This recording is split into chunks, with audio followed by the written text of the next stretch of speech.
ele esperava um retorno, esperava algum tipo de confirmação, não só das mercadorias, por assim dizer, encomendadas ou requeridas, mas esperava-se uma boa comunicação. O comerciante não dá ponto sem nó, né? Manda um negócio. Cara, você tem que nos controlar, porque se você deixar, eu vou fazer umas 57 perguntas. E algumas de caráter mais geral, outras de caráter menos geral. Então eu respondo, eu não souber, eu digo, não claro, sei. e você inclusive, como bom professor e especialista, você melhora a pergunta.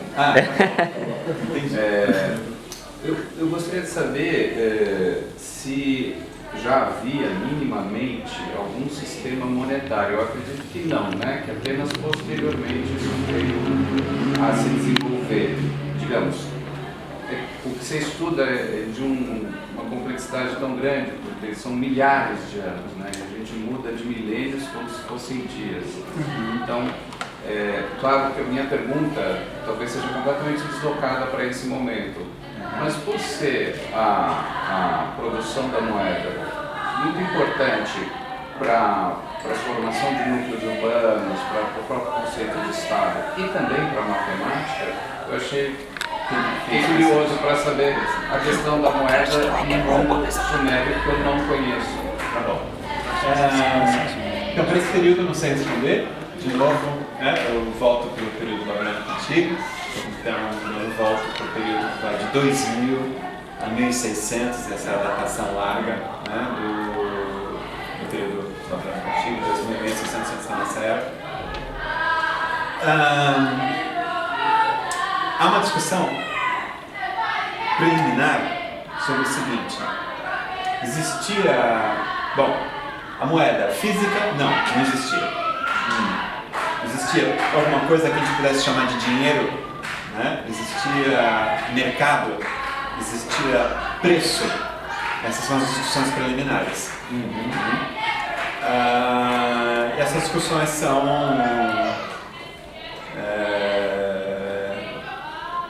resolvidas de maneira conflitiva na história econômica. Então, no sentido estrito do termo, não dá para saber se existia mercado em toda parte, né? E se esse mercado determinava preços, né? E se esses preços tinham alguma coisa a ver com dinheiro. Embora a gente veja isso na literatura. Vai depender do autor que você toma.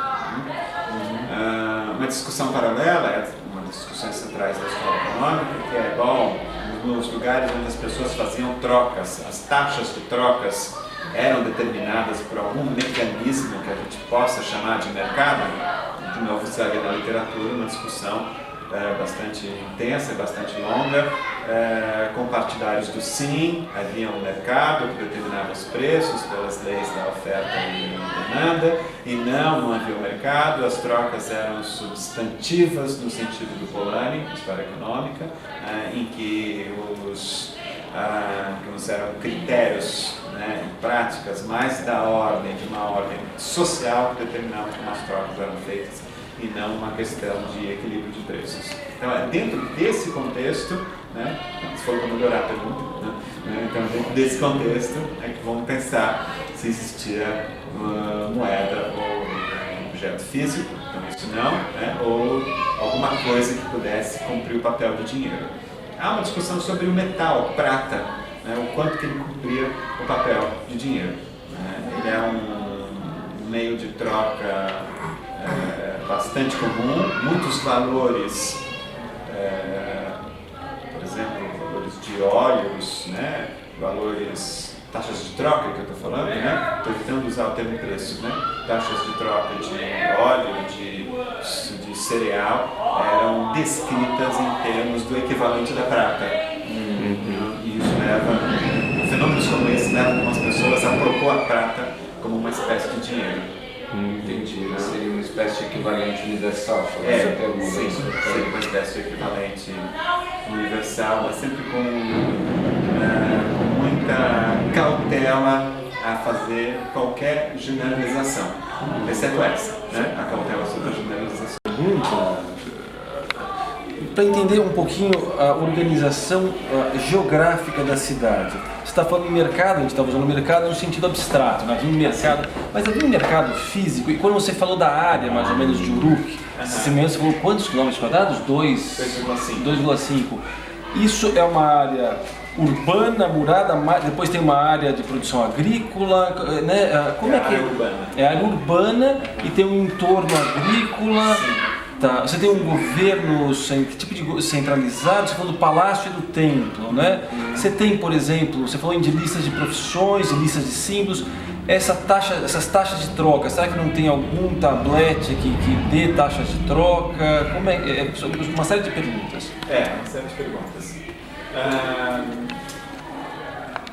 A figura da cidade murada é comum, nem em todos os períodos. A gente tem cidades, nesse caso a gente pode datar a construção da muralha, a cidade existiu há algum tempo, a muralha construída depois. O governo nessa história toda a sede do governo, digamos assim, a sede do poder de governo transita do templo para o palácio, né? Aqui o palácio, o templo ainda desempenha um papel muito importante. Ele no momento inicial, né, é uma leitura um pouco funcional do templo do Mark van der Mirop, um sujeito que tem escrito sobre Mesopotâmia do ponto de vista econômico. No momento inicial, o templo era o lugar onde se recebia a colheita. A colheita era entregue para o Deus, para a deusa, e depois isso era redistribuído. Então, esse papel de centro de recepção e de distribuição coincidiria com um papel de poder, de governo, digamos assim, do templo. Mas em paralelo à história do templo, se vê o desenvolvimento de um poder não necessariamente ligado ao panteão. E você então tem a figura do governante, do rei, né? A gente chama de rei, mas eu tenho que voltar para as línguas, né? O rei no sumério é só o homem grande, o lugar é o homem grande, então ele não vem com todo esse significado que a gente tem para a palavra. O big shot. É o big shot, mais ou menos por aí. E ele é a figura na qual se concentra essa outra grande instituição. Você vê, ao longo da história da Mesopotâmia, um equilíbrio, digamos assim, uma dança entre essas duas, envolvendo essas duas instituições. Normalmente a gente se refere às grandes instituições, a gente quer falar disso. Há colegas que preferem pensar, aí depois, no período posterior, que o que você tem no final das contas são só unidades domésticas. Mesmo o palácio seria uma unidade doméstica de grande porte. Isso é coerente com um pouco do que a gente vê na documentação, quando esses administradores se referem a um lugar para o qual eles devem satisfação, como a casa. Né? Que casa que é essa? É só uma casa, né? Ou é a casa grande, né? Que é o E-Gal do sumério e o E-Kalun do acadiano, que a gente traduz como palácio. De novo, casa grande é o palácio. E casa, gal, grande, como Lu, homem, gal, grande, o homem grande, e gal, a casa grande. O que é essa casa grande? A casa maior, digamos assim. Então, se a gente vê na própria correspondência, eles falam a casa, você quer me prejudicar na casa. Tem um oikos do economia, né? Isso tem que ressoar, né? Não, economia vem do oikos. E o mercado como lugar físico, então não tinha, ou era o próprio templo que tinha mercado lugar físico, tem. Que não é o templo. Não é o templo. Pode ser as portas do templo, mas frequentemente a gente vê as portas da cidade como um lugar de comércio. As portas da cidade. As portas da cidade, certas regiões, os portões da cidade como lugar de comércio. Carlos, sim, você relatou um fato histórico que vai me deixar pensando por muito, muito tempo. É o seguinte, não, eu agradeço, que é o seguinte, você disse que essas linguagens contábeis eram instrumentos administrativos que desenvolveram um certo saber matemático e que, de uma certa maneira, isso terminou num longo processo com a emergência da escrita milênios depois. Mas você disse que um elemento muito importante para o salto da criação de uma linguagem meramente contábil para uma linguagem um pouco mais sofisticada e, por assim dizer, consciente de si como linguagem, foi, se eu estiver sendo impreciso ou equivocado, você me diz em seguida, foi o desenvolvimento de material didático. Isso é que me deixou bastante, foi surpreendente e que me causa muitas reflexões. Pelo seguinte, é quando a linguagem passa a falar da própria linguagem, né? Digamos, um primeiro procedimento metalinguístico seria fundamental para que, então, cognitivamente, essa civilização, que é a primeira que desenvolveu a linguagem, tenha realmente, a linguagem escrita, tenha, digamos, evoluído nesse processo.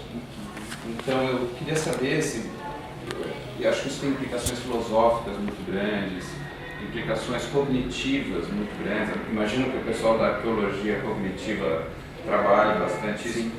Então, eu queria saber um pouco a sua reflexão sobre isso, o valor desse material didático. Bom, primeiro eu qualificaria esse material de uma outra forma, material escolar.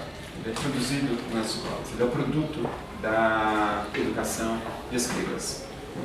Então ele não é didático no sentido de que haveria uma disciplina da didática refletindo sobre as maneiras de ensinar e de aprender. Talvez houvesse alguma reflexão em relação a isso. Mas, de fato, ele é um material produto da atividade escolar. Não é um material no sentido de livro-texto. A gente conhece um pouco do funcionamento das escolas, um pouco mais do funcionamento das escolas, a partir, então, de épocas posteriores. Tem bastante material escolar do período paleobabilônico e, aparentemente, algumas coisas que a gente não sabe. As escolas eram iniciativas privadas ou do Estado. Não é bem definido isso. Em 2 casos, é bem nítido que o local de escola, o local de ensino e aprendizagem, eram residências privadas dos seus escribas professores. Ok, mas esses escribas professores estavam fazendo um serviço particular ou um serviço encomendado pelo Estado? Constrangedor, mas a gente não sabe também. Quantas pessoas frequentavam a escola na qualidade de estudantes? Não devia ser muitos, porque os lugares eram pequenos. Essas residências particulares não são lugares grandes. 10 estudantes, talvez. Não mais que isso. E os outros lugares de ensino? Com os outros a gente não sabe, porque a gente tem material, mas a gente não consegue correlacionar o produto da atividade de aprendizado com a arquitetura. E muitas vezes, isso é uma coisa que eu esqueci de falar para a Uruk, vale para o material escolar. Eu acho interessantíssimo isso, que espero que vocês achem interessante também. A mídia de escrita era argila, e as casas eram feitas de argila, adobe, argila mais material vegetal. Isso quer dizer que você podia consertar a sua casa usando os tabletes que não tinham mais serventia. Isso era feito. Então, uma boa parte, aliás, esses 6.000 tabletes de Uruk vêm de um contexto de descarte. Eles não foram encontrados no contexto de seu uso. Eles eram um renivelamento do chão de um determinado lugar, lá do templo de Viana. A gente tem em Nippur a Casa F. A Casa F é o nome dado no sítio arqueológico, né? De Nippur, com 1.000, eu não sei o número exato, 1.300 talvez, tabletes ou fragmentos de tabletes escolares, que foram usados em grande parte também como refil para as paredes do chão, né? E que graças a isso foram preservados. O material escolar perdia seu uso no momento em que ele estava produzido. Na Casa F você tem, a gente encontrou, os arqueólogos encontraram 2 cestos de reciclagem de argila, né? Então eles estão impermeabilizados com bitume, né? E provavelmente era o lugar onde você podia colocar o tablete já usado, né? Para modificar a argila novamente e produzir outros tabletes. Escreveu, acabou. Por quê? Porque o processo da escrita era só um processo de treinamento psicomotor, né? E memorização do significado dos sinais. Então essa é a descrição, né? Uma descrição um pouco melhor do funcionamento, né, das escolas. Nesse processo repetitivo, né, de escrita, né? Eu tenho uma apresentação pronta sobre isso, mas não vou falar, né? Vou guardar para a próxima. Nesse processo de escrita você tem tabletes com formatos diferentes, né, atendendo a finalidades pedagógicas diferentes. Provavelmente é o seguinte: no momento da sua confecção, então 4.000 anos atrás, esses tabletes com formatos diferentes, formatos quer dizer tamanhos, formatos e diagramação e conteúdo, né, isso com formatos diferentes, eles atendiam a momentos diferentes do ensino-aprendizado. A gente não sabe quais eram esses momentos, nós não sabíamos de início, nós, hoje, os arqueólogos, historiadores, não sabiam quais eram esses momentos, mas uma certa análise material e também estatística deles permite, então, entender um pouco, pelo menos construir uma boa teoria, né, para o que eram esses momentos e para o que era o currículo, qual que era a grade escolar, em que ordem as coisas eram aprendidas. As coisas eram, no período babilônico antigo, eram o sumério, que já era uma língua que tinha cessado de ser a língua falada, né, e que a gente chama genericamente de matemática. Depois algumas fórmulas jurídicas, um pouco de exercícios de gêneros textuais, né, um pouco de literatura, que a gente chama de literatura, enfim, era mais para aprender o sumério, na verdade. Você falou da arqueologia cognitiva. Karen Lai Overman tem trabalhado com essa abordagem, o Alafuris também com essa abordagem, e tratando de temas da antiga Mesopotâmia. Uma das questões interessantes é o que você precisa para fazer um vaso. Vai chegar no tablete na escrita. Bom, para fazer um vaso, é claro, você precisa da argila, né? Como é que chama? O disco? Esqueci. Torno, né? Torno, né? Do ceramista. Mas, aparentemente, você precisa de uma série de fenômenos da ordem neurológica, estudados pela neurociência, né, como formação de novas redes neurais, né, para possibilitar que os movimentos, né, muito sutis, né, dos seus dedos, da sua mão, sejam feitos de maneira automatizada. Como é que você treina o cérebro para isso? Como é que você constrói as redes neurais para isso? Então, quem que constrói essas redes neurais? É a argila que constrói. Nesse sentido, a argila tem um certo protagonismo, né, no processo. Então, nessa linha de argumentação, né, a argila, o cálamo, né, eles têm um certo protagonismo na formação, né, na emergência, não vou falar nem invenção, nem descoberta, nem formação, na verdade, na emergência de certas possibilidades cognitivas. Do mesmo jeito que a gente diz, às vezes, um pouco desajeitadamente, né? O ser humano inventou a escrita, né? o cálamo e a argila podem dizer: nós inventamos um cérebro que sabe escrever. Então, um pouco nessa linha que eu podia pensar a arqueologia cognitiva. Posso fazer uma observação Sim. aqui?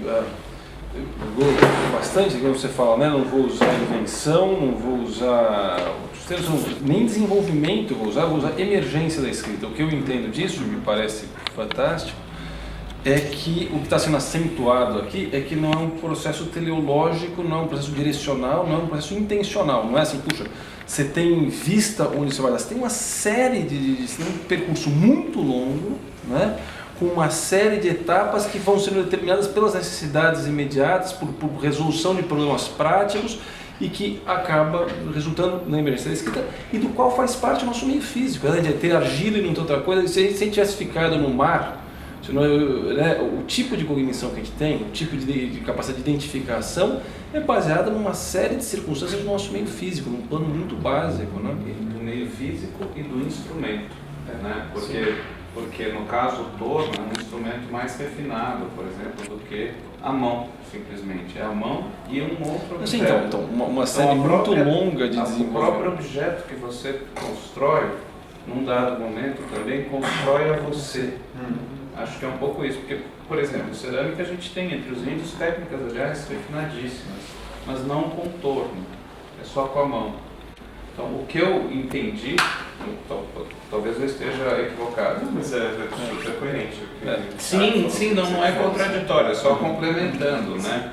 Que não é apenas, o meio físico já é um instrumento, né?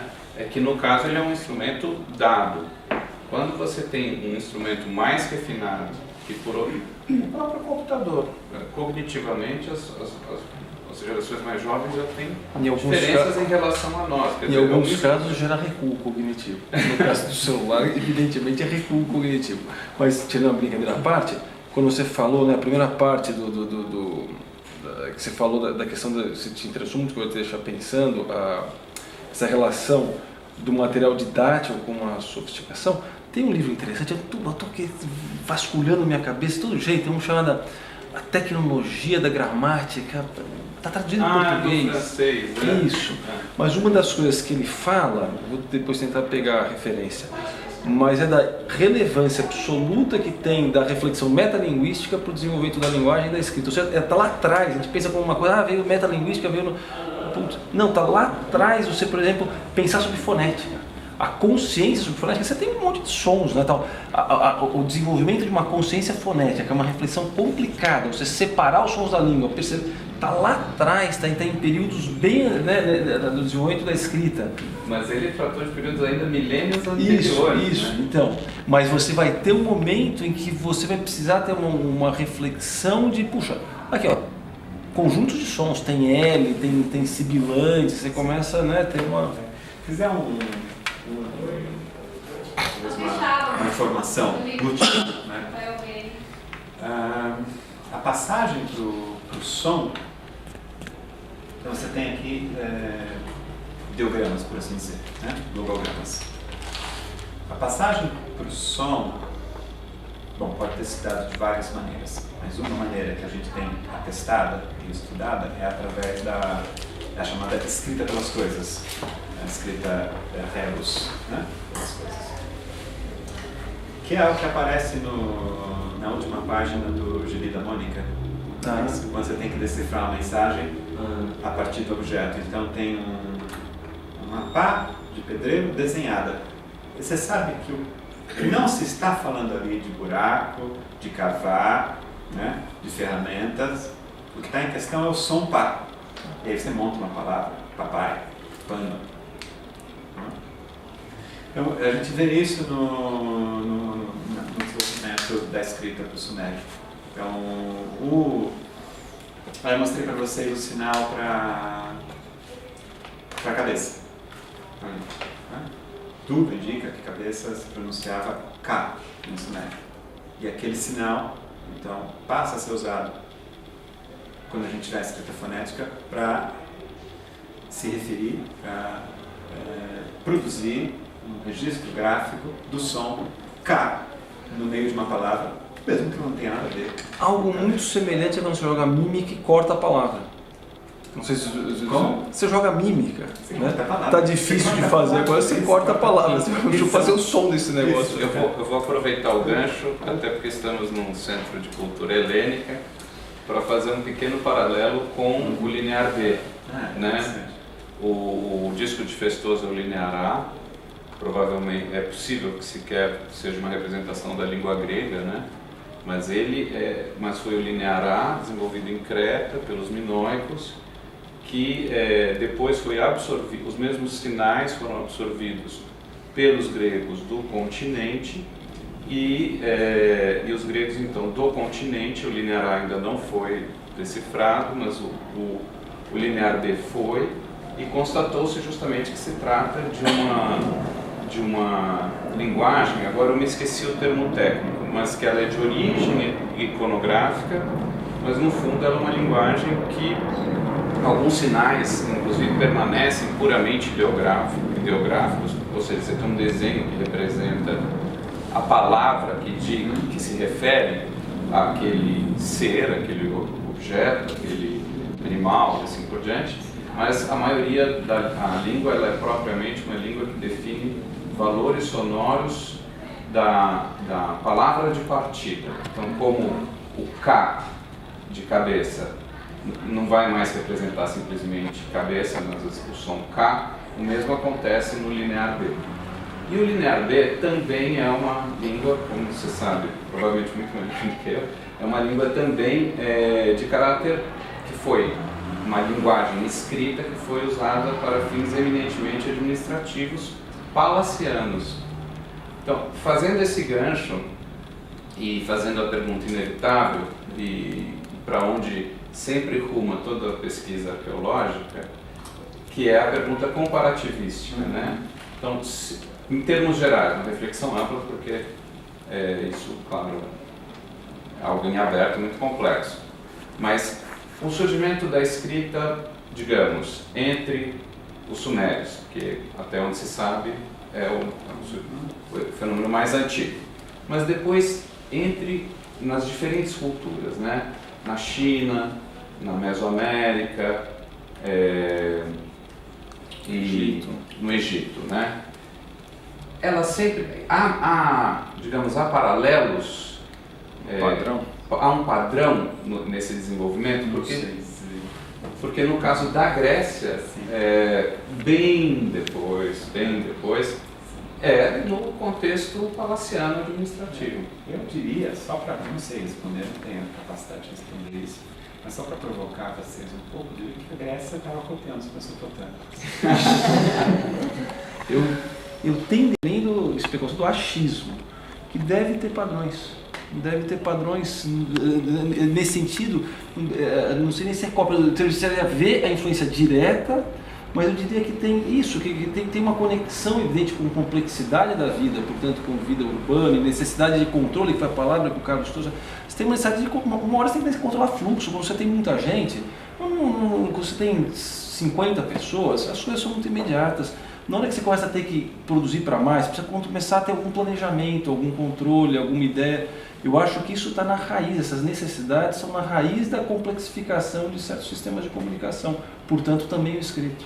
Outra coisa que o Carlos mostrou, e isso está muito bem colocado pelo que ele mesmo expôs na literatura, e que para mim é surpreendente, porque eu não conheço a área, mas acho muito interessante, também vou ficar pensando nisso, é que a escrita veio da matemática, de uma certa maneira. Isso eu ia falar. Eu sou a escrita veio da matemática. Para mim isso é surpreendente. Eu imaginei que ela, não sei, por pura, digamos, às vezes a gente tem noções sobre as quais a gente não refletiu, a gente simplesmente pressupõe.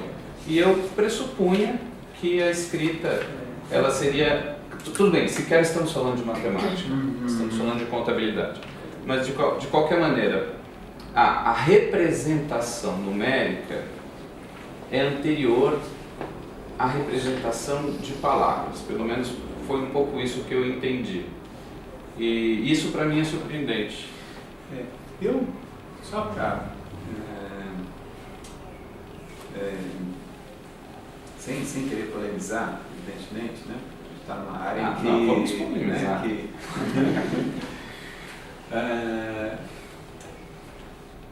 Eu não sei se isso revela alguma coisa, eu tenho muitas dúvidas, tenho uma reticência muito grande em achar que isso revele alguma coisa de geral. Certo. Né? Eu acho que a gente pode dizer que a gente tem um caso, uma sociedade, uma cultura, um conjunto de culturas, onde as coisas se desenvolveram, onde as coisas emergiram dessa forma. Mas não quer dizer que escrita tenha que vir do numérico.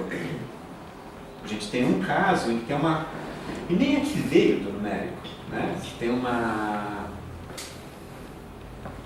Porque, vamos ser bem chato mesmo, né? O que é o numérico nesse caso? Não tem um geral do numérico. Você tem gente contando coisas com aquelas fichas lá, com os tokens. Vocês falam, mas tem conceito de número lá? Uma coisa que sempre me perguntam. Tem conceito de número? Eu sei lá se tem conceito de número, né? Porque para ter conceito de número, estou entendendo se quer dizer um conceito abstrato de número. Não tem nenhuma evidência disso. Você tem contagem de ovelhas, você tem contagem de jarros de cerveja, contagem de pessoas que vão trabalhar não sei aonde, de dias, de anos. Não sei se existe uma aritmética, se existe uma matemática. Sabe que mesmo no período paro-babilônico, essa é uma informação que eu acho que é importante, mesmo no período paro-babilônico, na cultura mesopotâmica, não há palavra para matemática, não há palavra para número. O que chega muito próximo é o verbo manum, que significa contar, né? Mas não tem uma palavra para matemática, não tem matemática, matemático e nada disso. Né? Mas vem do grego. Mas, Carlos, isso é muito... você ia falar, João? Não, só perguntar um pouco nesse sentido, mas não sei se tem algo. Não, eu queria só... Porque minha especialidade é a filosofia da matemática, que eu mais gosto. E uma das coisas sobre as quais eu sempre insisto é bem nessa linha. Antes de qualquer abstração, olhe para o concreto, olhe para a emergência concreta e olhe, por exemplo, para a emergência da contagem. Né? Antes de fazer a pergunta, na verdade, do ponto de vista teórico, mas antes de fazer a pergunta sobre o que é, você tem que reconduzir a certas práticas. A gente parte da ideia de que você tem estruturas conceituais abstratas e a gente desconecta ela das práticas. Primeiro das quais elas emergiram, mas depois das práticas das quais a gente usa. Né? A desconexão da prática da emergência depois vai resultar numa desconexão de como eu efetivamente uso a matemática e os sistemas numéricos. Então, uma coisa que me chamou muita atenção no desenvolvimento da sua exposição é, por exemplo, ver a ligação com a materialidade, como ela é um passo, como ela é descrito bem pela palavra emergência que você tem. Primeiro, para a gente estar acostumado, eu faço uma lista, o símbolo já está dizendo tudo que eu preciso. Não, eu coloco as fichinhas dentro daquelas bulas, né, das bolotas. Eu tenho ovelhas, eu represento as ovelhas por meio de fichinhas que eu coloco numa coisa. Depois eu percebo que, deixa eu vou colocar na parte externa, que é aquela história da gaveta, eu grafo isso na parte externa da bola, de tal maneira que eu tenho uma reprodução. Eu tenho as fichinhas lá dentro e 10 fichinhas lá dentro e 10 marcas fora. Eu vou me separando muito lentamente até chegar uma hora que eu falo, puxa, mas deixa eu abandonar tudo, deixa eu abandonar as fichinhas. Eu posso simplesmente usar assim. Então você tem um percurso muito longo nessa emergência de um simbolismo mais abstrato. Eu tenho um descolamento lento da materialidade da coisa, né? Que é feito segundo uma noção teleológica. A pergunta interessante filosófica vai ser, quando você pergunta por paralelo, por padrão, em princípio eu não tenho uma teleologia mesmo. Eu tenho uma emergência que é processual e poderia seguir outros caminhos. É muito interessante que ali na Babilônia, na Suméria, tenha sido esse caminho, né? Mas não é o único, não tem nenhuma... A generalização não está dada, mas eu posso me perguntar, uma pergunta hegeliana no fundo. Se no fundo elas não tendem a convergir e, por exemplo, fazer o que a NASA faz, que é, só para dar um exemplo bem concreto, mas quando você tenta comunicação com vida, você conhece absolutamente qual é a forma, porque você não tem noção da materialidade, né? Você manda a sequência dos números primos. Na suposição de que haja, apesar dos caminhos diferentes, alguma coisa, uma base que eu possa chamar de, no fundo, a racionalidade ela vai ter que assumir uma certa forma em um certo momento. E algo que o Derrida vai criticar da maneira dele e que é ao mesmo tempo muito interessante, como autocompreensão da razão, mas algo também que revela, enfim, essa independência do símbolo seria uma marca de uma grande evolução da racionalidade humana, que isso teria acontecido lá na Grécia. Em termos tecnológicos, realmente, o que uma linguagem estritamente fonética, com vogais, porque essa que foi a grande novidade dos gregos, é imensa, uma revolução tecnológica de dimensão raríssima, né, na história da humanidade. Então eu estava o tempo todo pensando em Hegel, mas eu acho que o Carlos colocou aqui uma coisa que resume tudo isso, e ele colocou no começo, queria saber mais, né, a respeito, que é a questão de método. Se não me engano, você falou, existem dois modos de estudar isso, né? Uma é através do uso, que se reconhece, se reconstitui hipoteticamente através do material, da cultura material, né? Dos objetos, e há esse novo campo interessante, acho que também muito difícil de ter rigor nele, que seria a arqueologia. Não, mas falou da narrativa mitológica também, né? Falou da narrativa mitológica também. Eu apresentei as narrativas e essa abordagem a partir da evidência arqueológica. As minhas referências à arqueologia cognitiva foram complementares. Sim, claro. Mas o período em questão sequer tem registro claro da mitologia, né? Não, são textos posteriores. São textos posteriores. Então, o que eu acho, assim, apenas complementando a sua nota crítica, que eu acho fundamental, calma, sequer temos matemática, como dizer que a escrita da língua falada vem da matemática? Perfeito. Agora, então, metodologicamente, talvez a maneira mais inteligente, não mais inteligente, mas mais rigorosa, seria justamente sempre remontar ao uso, né? Ao uso prático. Isso evita esse erro de anacronismo, de sobreposição conceitual e assim por diante. Sim. Mas não sei o que você queria falar. Não sei se você vai... Não, eu estou esperando. Não, sobre essa questão que o Thiago, acho que ele já vai voltar, né? Está falando da emergência, né? Da abstração, não de número em geral, mas isso a gente discutiu bastante. E você narrando estava pensando se não tem talvez 2 graus de abstração. Porque é uma coisa assim, eu tenho um tanto de ovelhas, eu faço equivaler a um número de fichas, né? Que parece um pouco a história da pedrinha no bolso do pastor. Depois do número de fichas, eu faço um registro no envelope da bola que vai levar aquilo lá. Mas ainda estou fazendo correspondências 1 para 1 de alguma coisa, né? Assim, enquanto marcações. Você mostrou, acho que alguma argila que tinha um tanto de bolinhas, 9 bolinhas, algo assim. E outra coisa, me parece, que eu ia perguntar como é que você vê isso, seria assim, de 9 bolinhas eu criar um algarismo, uma cifra que resuma aquilo, que depois, claro, tem até uma subdeterminação, né, se eu não me engano, aquela cunha pode ser 1 ou 60 ou 3.600, não é nem que a cifra, no caso, pelo que eu entendi do orgânico, vá necessariamente indicar um número natural concreto. Mas você acha que faria sentido pensar em 2 graus de abstração? Quer dizer, uma coisa é eu ir transpondo de certo tipo de objeto para outro tipo de objeto, para um tipo de objeto que até cunhar ali. E outra coisa é para a quantidade de sinais para um algarismo que represente o sinal. Sim, eu acho que faz sentido. E de novo, com aquele cuidado, acho que o Thiago mencionou isso bem, sem a gente se deixar seduzir por uma hipótese teleológica. Não havia necessariamente uma intenção de fazer abstração ou uma intenção de constituir um sistema antes que esse sistema estivesse constituído. A gente pode depois falar, bom, uma vez constituído o sistema, como é que ele se mantém? Quais são as razões que garantem sua manutenção? Nesse caso aqui, as razões de manutenção parecem ser a possibilidade, parece ser, antes de tudo, a possibilidade de práticas administrativas, de controle, né, contábeis, enfim, mais complexas, mais abrangentes. Mas antes da coisa estar inventada, eu não acredito em invenção. Claro. Não, claro. Mas quanto à ordem, poderia se dizer isso, que eles chegaram a um tipo de cifra, depois... Eu tentar usar vou abrir então uma outra outra dimensão teórica, que é a do objeto técnico. Né? Nós temos uma publicação muito interessante do Simondon, quando em 40 e pouco, né, sobre o modo de existência dos objetos técnicos.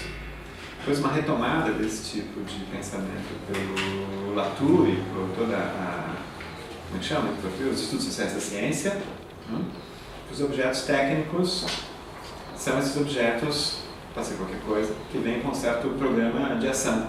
Eles têm programa de ação, e eles induzem os seus usuários esses programas de ação. Um exemplo bobo, vou começar com um exemplo bobo, a cadeira. Né?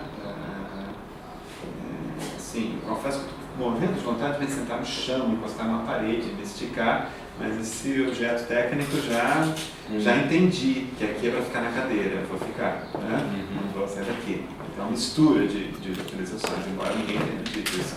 Mas esse é um exemplo bobo. Um exemplo que eu gosto bastante, que eu ouvido com os meus alunos de Sociologia da Ciência, é o de um certo aplicativo de envio de mensagens, né, que faz o seguinte: você envia a mensagem para o seu correspondente, esses que funcionam com os celulares, né?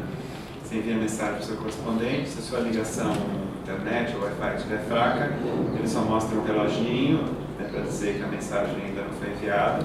Quando a mensagem é enviada, ele põe um tiquezinho na tela. Quando a mensagem chega na outra pessoa, ele põe 2 tiquezinhos na tela.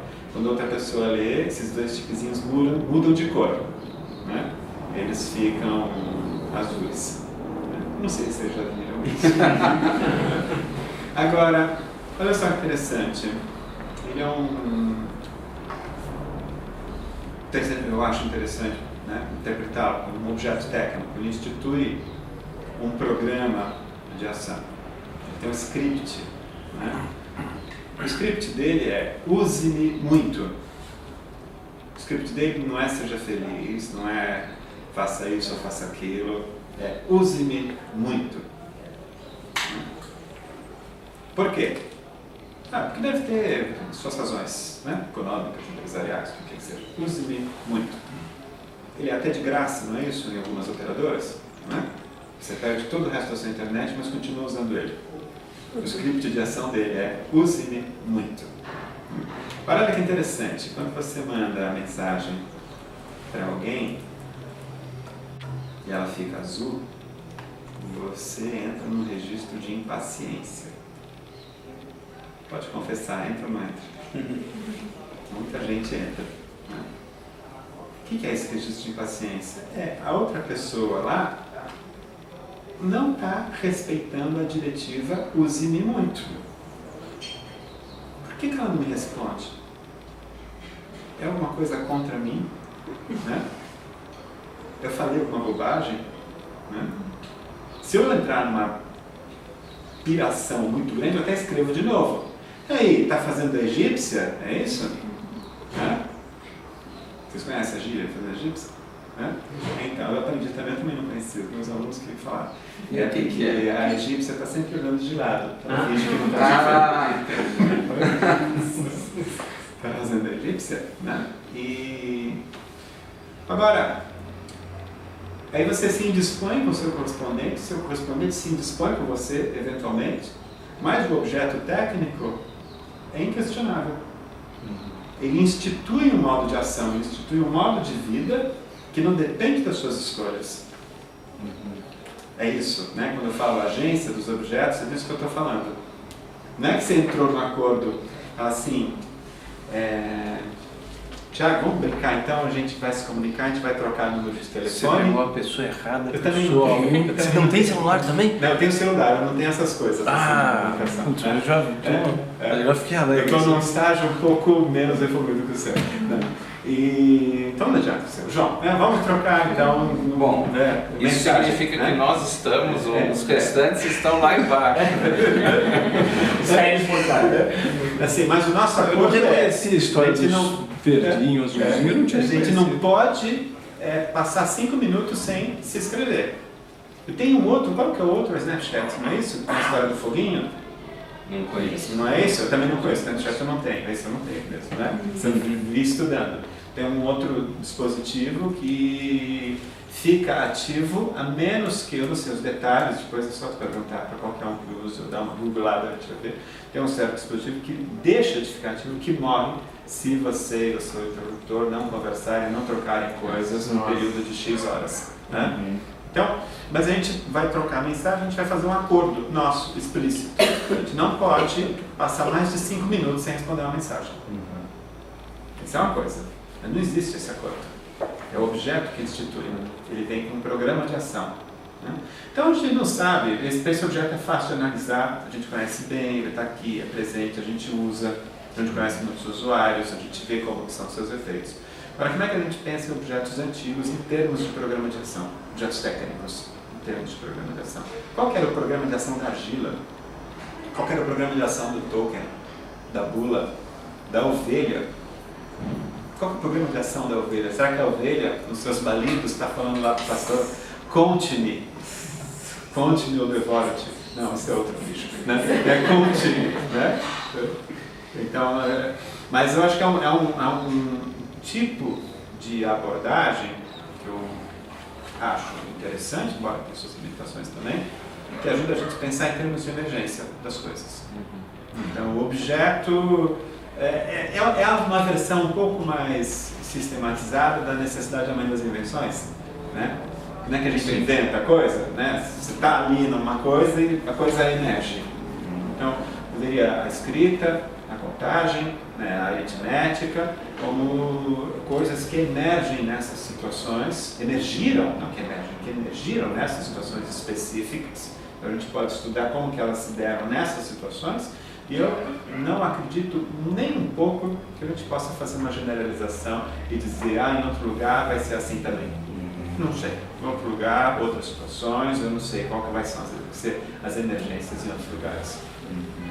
Tem um tema interessante, Carlos, nessa linha, quando a gente analisa esses objetos tecnológicos, sobretudo as tecnologias mais recentes, que as pessoas gostam muito sempre de analisar em termos das possibilidades abstratas daquele objeto. E eu sempre falo, mas deixa de lado as possibilidades. Eu quero saber como que ela efetivamente entrou na sociedade, qual é o uso efetivo dela. Eu não sei agora, você colocou de maneira interessante esse programa de ação, não conhecia essa terminologia, né?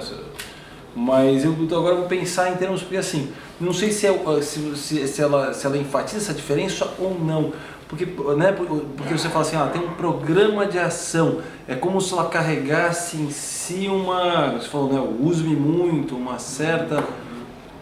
E por exemplo, quando você fala em, mesmo caso, do celular ou da internet em geral, né? Eu posso analisar em termos de possibilidades. As possibilidades podem ser fantásticas. Eu posso inclusive torná-las reais em certos momentos, né? Puxa, a possibilidade de estudo, espetacular. Hoje eu acesso em 30 segundos um texto que está na Alemanha, que eu tinha que ir lá na Alemanha pegar. Então tem possibilidades espetaculares. Mas a pergunta é, como que ela efetivamente entrou no tecido social? Isso me parece... E aí a minha resposta não entrou como conhecimento. A internet, não, né, embora tenha possibilidades de conhecimento, se eu olho como as pessoas efetivamente usam e o que ela determinou na dinâmica social, foi uma sociedade com mais dispersão, com mais diversão, mas com menos conhecimento. Então, pensando agora, só especulando mesmo, mas nessa relação que você falou com o programa de ação dos objetos, né? Como é que ligaria as duas coisas? Mas é interessante, muito interessante pensar isso em tempos passados, né? Quando você fala. Eu posso dizer para você. Eu tenho um bebê pequeno. O bebê tem um programa de ação muito claro, é alimente-me. Sim. Você escuta aquele você falou do balido da ovelha, eu já me lembrei do choro do meu filho. Cuide de mim. Sim. Cuide de mim. Cuide de mim. Quanto à sua questão do programa, depois eu tinha outra questão, mas eu acho que hoje o objeto é programado, né? Então o pessoal até se nomeia Tamagotchi Effect, isso que você está falando, né? Que seria assim, criar uma ansiedade proposital que você acabar de ver um vídeo em 10 segundos vai começar lá o próximo. Então hoje há o designer por trás, né? Que acho que é diferente da argila. Assim. Mas, enfim. Mas eu queria perguntar, não sei se você queria... Fala, você me deixou até sem vocabulário para fazer a questão que eu queria fazer, então você queria ouvir, você falou, você puder traduzir a questão que eu falei, porque as categorias são muito problemáticas, né? Então eu falaria de operações, mas falo que não são operações, falo não é uma soma, são quantidades e no verso, você usou até outra coisa parecida com soma, se sumariza, né? Então, eu também estou experimentando. Totaliza, né? Tem algo ali, né? E eu queria dizer quais outros análogos, o que numa visão anacrônica eu chamaria de operações que aparecem ali. Porque você falou, eu tenho tanto centeio, tenho tantas cabeças de gado, pessoas. Eu perguntaria sobre algo como uma regra de 3. Você falou sobre atraso de envio, haveria algo como juros ou pedir mais? Que tipo de movimento que se vê? Sim, em períodos posteriores a gente tem a figura do juro, que existe. Aqui eu falaria em processamento da informação, de maneira geral. Digamos, somar é uma maneira de processar a informação. Às vezes eles somam, de fato eles somam, a gente até consegue verificar que está fazendo sentido como soma. E quando não faz sentido como soma? Eu vou supor que fazia sentido para os seus elaboradores, de alguma forma, mas eu não entendo, eu não sei, não consigo acessar, está aí um programa de pesquisa aberto. Mas cada objeto desse, sozinho, talvez não seja nada.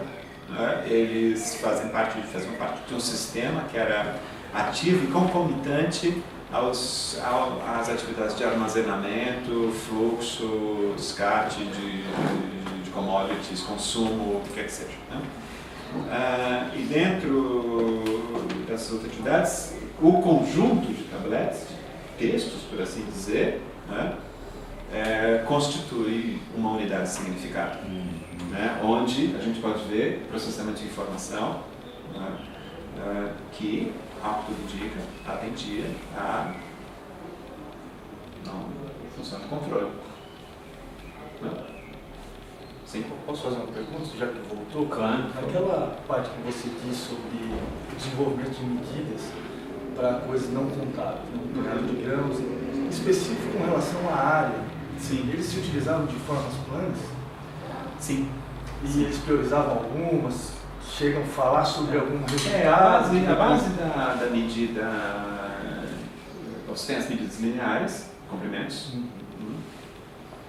Coisa interessante, de novo, eu estou me repetindo muito, vou voltar para o período, vou progredir para o período babilônico. Você tem as medidas de comprimento horizontais, que são uma coisa. Você tem, que são manipuladas de um jeito. Tem as medidas de comprimento vertical, que são manipuladas de outro jeito. São as mesmas, Você tem o côvado é a mesma coisa, mas a manipulação numérica dessas medidas é diferente quando ela é horizontal e quando ela é vertical. Como assim, Carlos?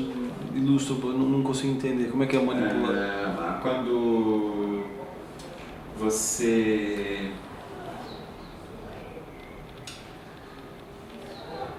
Eles não faziam, em alguns contextos, eles não faziam contas com as medidas. Eles convertiam essas medidas em números abstratos, no período babilônico já. E como números abstratos, medida horizontal não tem o mesmo valor de medida vertical. É isso. Sem entrar muito na coisa técnica no momento.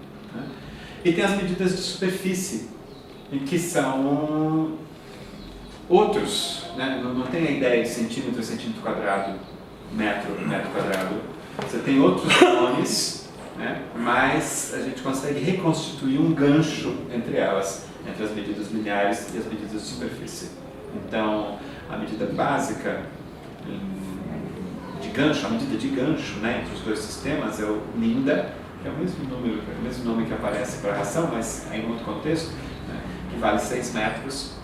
Aí um lambda quadrado, lambda vezes lambda, 36 metros quadrados, é um sar, que é uma medida básica de área. Sar é a palavra suméria para jardim, rocinha, pomarzinho. Então é da ordem de grandeza de um jardim, um sar. A medida grande é da ordem de grandeza de um campo. Triângulo, eles tinham algo parecido com isso? Com um triângulo? Eles sabiam calcular a área de triângulo, faziam o nosso base vezes altura sobre 2, mais ou menos, assim. Mas você via que era um negócio, dá para ver que é uma coisa, assim, tem a impressão que, no fundo, que muitas vezes, quando se pensava em triângulo, se pensava num Meio quadrado. metade do quadrado. A medida de área básica é sempre quadrangular ou retangular? Quadrangular. Sempre quadrangular. Mas a medida, desculpa, vou chegar em você. Mas a medida de volume não é cúbica. É ok. Ela é paralelepípedo. a medida quadrangular com uma espessura padrão de um côvado. Por isso que o côvado vertical é tratado de outro jeito. Tá, Tá? interessante. Então o que é um volume? É só uma área com espessura. Você não é um fixa volume. uma espessura. Você fixa uma espessura. E a espessura padrão é um côvado. Que é quanto mais ou menos em centímetros? Meio metro. Meio metro? O côvado é meio metro. E o Ninda tem 12 côvados. Então, no período babilônico antigo. Então, a área, digamos assim, uma área muito comum é Ninda vezes Ninda. Mas o volume muito comum é Ninda vezes Ninda vezes côvado.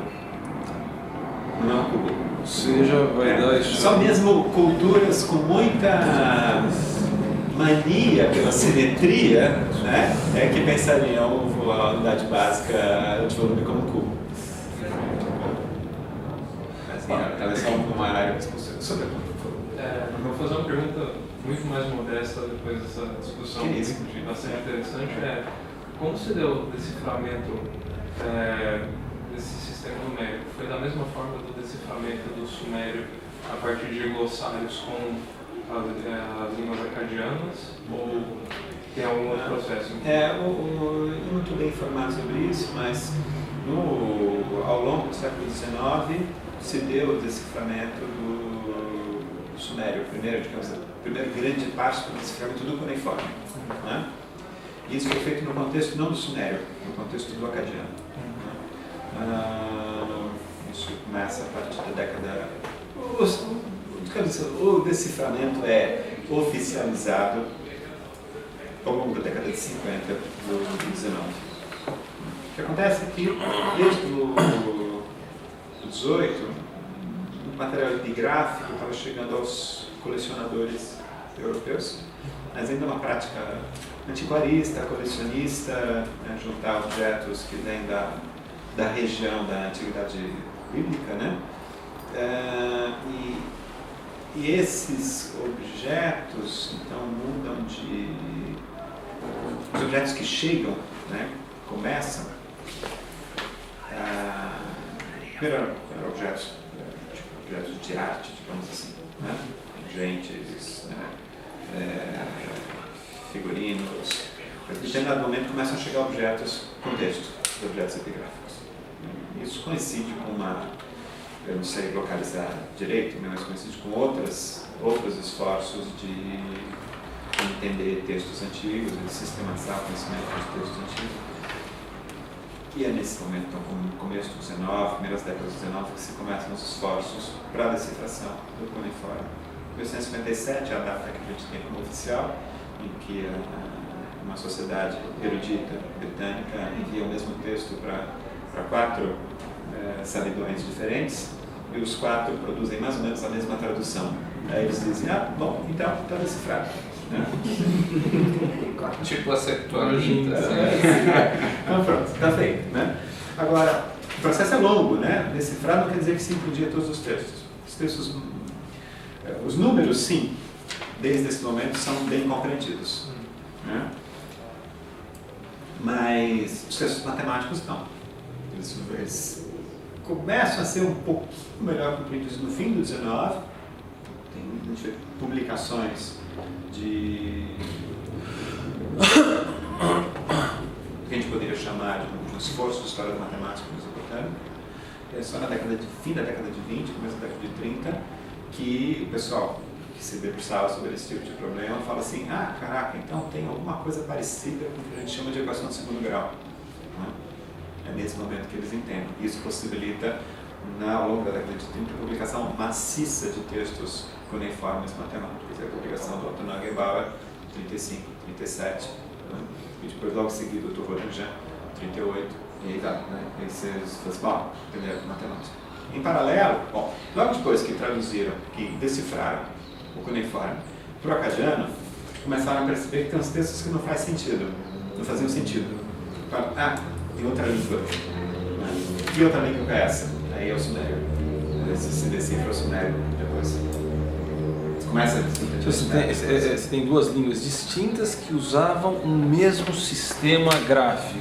Isso. E um mesmo sistema gráfico, portanto, fonético, porque podia ser usado. Mais ou menos isso. Houve uma adaptação cuneiforme na passagem do sumério para o acadiano. O acadiano foi mais fácil de decifrar porque ele é uma língua semítica. Então, você tinha estudiosos que liam o hebraico bíblico, que liam o árabe, né, conheciam o etíope, enfim, as línguas semíticas continuam sendo conhecidas. E tinha o Gilgamesh, né, que é um... Isso depois aparece. O sumério, ele então, o sumério tem é família, é isolado, não tem família conhecida. Não tem família conhecida. O Otto Edzard, um dos grandes nomes da sumerologia, dizia que se aparecer, se materializar diante de nós hoje um sumério, e se a gente pegar um texto do sumério e ler para ele em voz alta, ele certamente não vai reconhecer aquilo que é um sumério. Porque ele sabe muito pouco da pronúncia. O recorte fonético não é nada mais. Os sumerologistas não entram em acordo sobre questões básicas de pronúncia. Esse é uma outra sumerologista, fala, acho que é a Marie Thompson, tenho quase certeza que é ela, diz que para cada sumerologista, né, você encontra uma gramática diferente do sumério. É um problema espinhoso, cabeludíssimo. Agora, o acadiano não, o acadiano está bem entendido. Bom, não quer dizer que não se entenda os textos sumérios, se lê muitos textos sumérios, se entende muitíssima coisa, né? Mas ainda há muita dificuldade de interpretação, diferente do acadiano. Mas mesmo o acadiano foi uma obra de entender o acadiano e sistematizar o conhecimento que a gente tem hoje, um trabalho de muito fôlego. Por exemplo, o que eu gosto é o da confecção do dicionário de acadiano da Universidade de Chicago, que eles chamam de assírio, dicionário de assírio, porque os primeiros textos vêm dos neoassírios, né? Mas a gente chama de acadiano. Acadiano é a língua, assírio é um dialeto, babilônico é outro dialeto, mas a língua é o acadiano. Eu dou cursos de acadiano. Qual dialeto? O dialeto babilônico antigo. É diferente disso, né?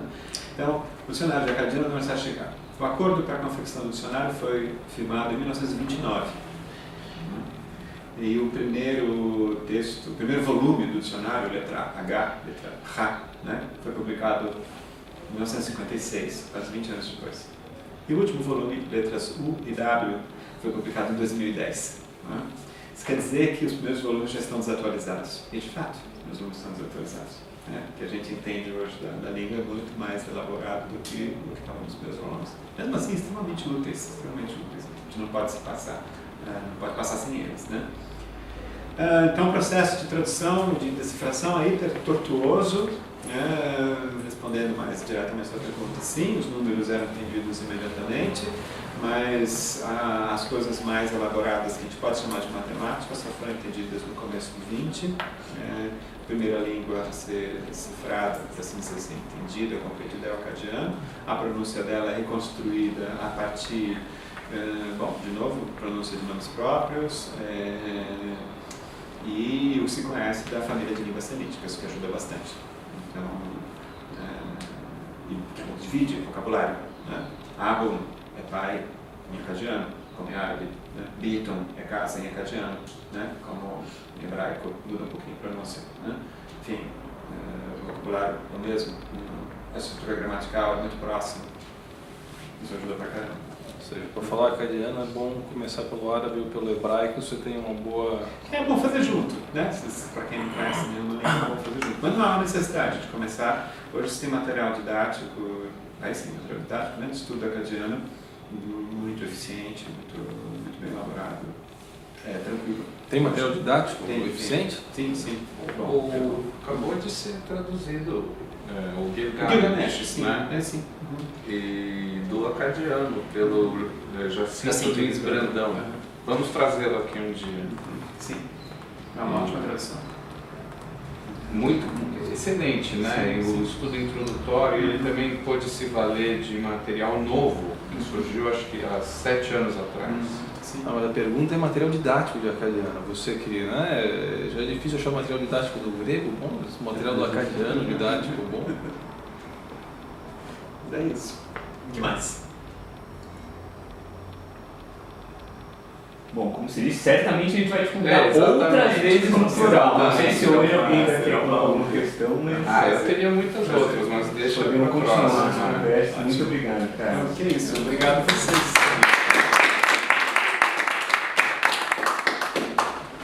Eu peço que todo mundo assine a lista de Ah, o presença para a chapéu. gente ter um